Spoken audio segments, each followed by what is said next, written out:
Au nom d'Allah, le tout miséricordieux, le très miséricordieux. Ha-Mim, Ain Sin Kaf. C'est ainsi qu'Allah, le puissant, le sage, te fait des révélations, comme à ceux qui ont vécu avant toi. À lui appartient ce qui est dans les cieux et ce qui est sur la terre, et il est le sublime, le très grand. Peu s'en faut que les cieux ne se fendent depuis leur fête, quand les anges glorifient leur Seigneur, célèbrent ses louanges, et implorent le pardon pour ceux qui sont sur la terre. Allah est certes le pardonneur, le très miséricordieux. Et quant à ceux qui prennent des protecteurs en dehors de lui, Allah veille à ce qu'ils font, et tu n'es pas pour eux un garant.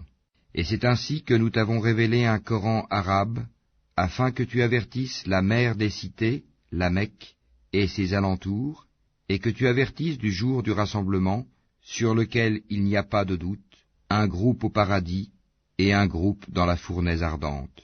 Et si Allah avait voulu, il en aurait fait une seule communauté, mais il fait entrer qui il veut dans sa miséricorde, et les injustes n'auront ni maître ni secoureur. Ont-ils pris des maîtres en dehors de lui? C'est Allah qui est le seul maître, et c'est lui qui redonne la vie aux morts, et c'est lui qui est omnipotent. Sur toutes vos divergences, le jugement appartient à Allah. Tel est Allah mon Seigneur, en lui je place ma confiance, et c'est à lui que je retourne repentant. Créateur des cieux et de la terre, il vous a donné des épouses, issues de vous-même, et des bestiaux par couple, par ce moyen il vous multiplie. Il n'y a rien qui lui ressemble, et c'est lui l'audient, le clairvoyant. Il possède les clés des trésors des cieux et de la terre, il attribue ses dons avec largesse, ou les restreint à qui il veut, certes, il est omniscient. Il vous a légiféré en matière de religion ce qu'il avait enjoint à Noé, ce que nous t'avons révélé, ainsi que ce que nous avons enjoint à Abraham, à Moïse et à Jésus. Établissez la religion, et n'en faites pas un sujet de division. Ce à quoi tu appelles les associateurs leur paraît énorme. Allah élit et rapproche de lui qui il veut, et guide vers lui celui qui se repent. Ils ne se sont divisés qu'après avoir reçu la science, et ceci par rivalité entre eux. Et si ce n'était une parole préalable de ton Seigneur pour un terme fixé, on aurait certainement tranché entre eux. Ceux à qui le livre a été donné en héritage après eux sont vraiment à son sujet, dans un doute troublant. Appelle donc les gens à cela, reste droit comme il t'a été commandé, ne suis pas leur passion, et dis, je crois en tout ce qu'Allah a fait descendre comme livre, et il m'a été commandé d'être équitable entre vous. Allah est notre Seigneur et votre Seigneur, à nous nos œuvres et à vous vos œuvres. Aucun argument ne peut trancher entre nous et vous. Allah nous regroupera tous, et vers lui est la destination. Et ceux qui discutent au sujet d'Allah après qu'il a été répondu à son appel, leur argumentation est auprès d'Allah sans valeur. Une colère tombera sur eux, et ils auront un dur châtiment. C'est Allah qui a fait descendre le livre en toute vérité, ainsi que la balance, et qu'en sais-tu? Peut-être que l'heure est proche. Ceux qui n'y croient pas cherchent à la hâter, tandis que ceux qui y croient en sont craintifs, et savent quelle est la pure vérité. Et ceux qui discutent à propos de l'heure sont dans un égarement lointain. Allah est doux envers ses serviteurs, il attribue ses biens à qui il veut, et c'est lui le fort, le puissant. Quiconque désire labourer le champ de la vie future, nous augmenterons pour lui son labour. Quiconque désire labourer le champ de la présente vie, nous lui en accorderons de ses jouissances, mais il n'aura pas de part dans l'au-delà. Ou bien aurait-il des associés à Allah qui auraient établi pour eux des lois religieuses qu'Allah n'a jamais permises? Or, si l'arrêt décisif n'avait pas été prononcé, il aurait été tranché entre eux. Les injustes auront certes un châtiment douloureux. Tu verras les injustes épouvantés par ce qu'ils ont fait, et le châtiment s'abattra sur eux inéluctablement. Et ceux qui croient et accomplissent les bonnes œuvres seront dans les sites fleuris des jardins, ayant ce qu'ils voudront auprès de leur Seigneur. Telle est la grande grâce. Telle est la bonne nouvelle qu'Allah annonce à ceux de ses serviteurs qui croient et accomplissent les bonnes œuvres. Dis, je ne vous en demande aucun salaire si ce n'est l'affection eu égard à nos liens de parenté, et quiconque accomplit une bonne action, nous répondons par une récompense plus belle encore.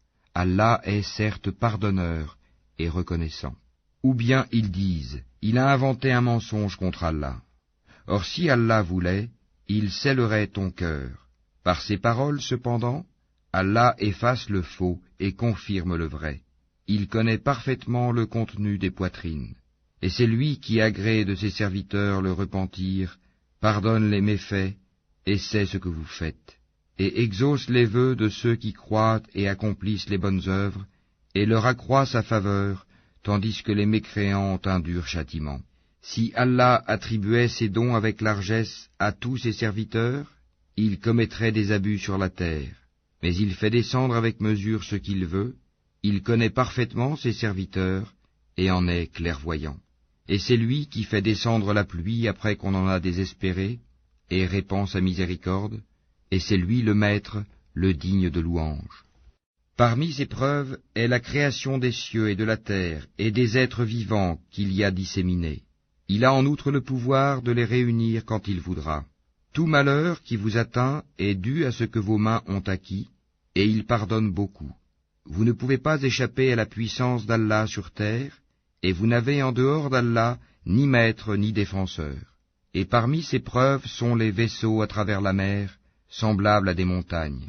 S'il veut, il calme le vent, et les voilà qui restent immobiles à sa surface. Ce sont certainement là des preuves pour tout homme, endurant et reconnaissant. Ou bien il les détruit en punition de ce qu'ils ont acquis comme péché. Cependant il pardonne beaucoup. Ceux qui disputent à propos de nos preuves savent bien qu'ils n'ont pas d'échappatoire.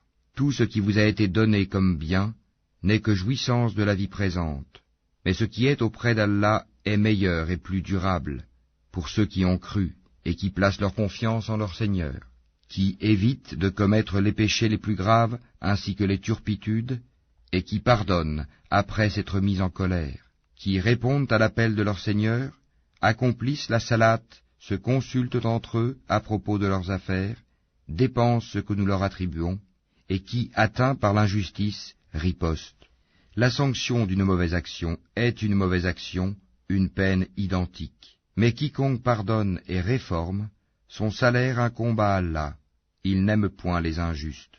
Quant à ceux qui ripostent après avoir été lésés, ceux-là pas de voie, recours légal contre eux.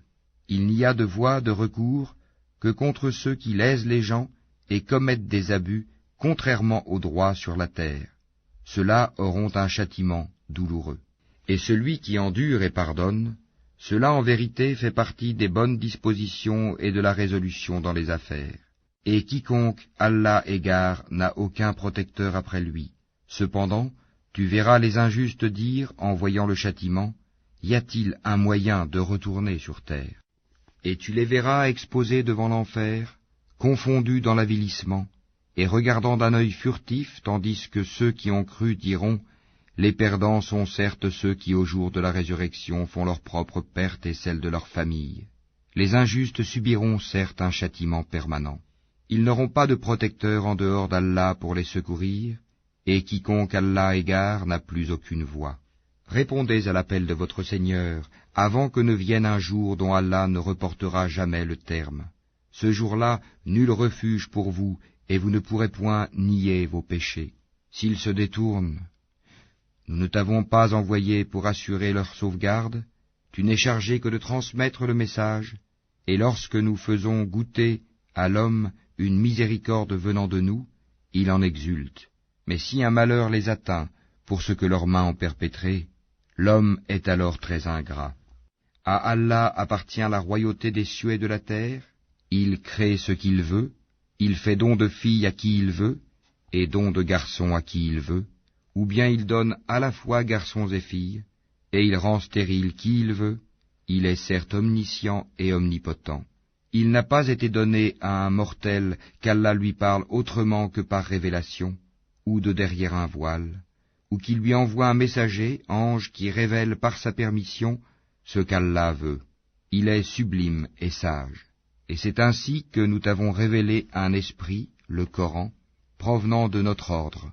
Tu n'avais aucune connaissance du livre ni de la foi, mais nous en avons fait une lumière par laquelle nous guidons qui nous voulons parmi nos serviteurs, et en vérité, tu guides vers un chemin droit. le chemin d'Allah, à qui appartient ce qui est dans les cieux et ce qui est sur la terre.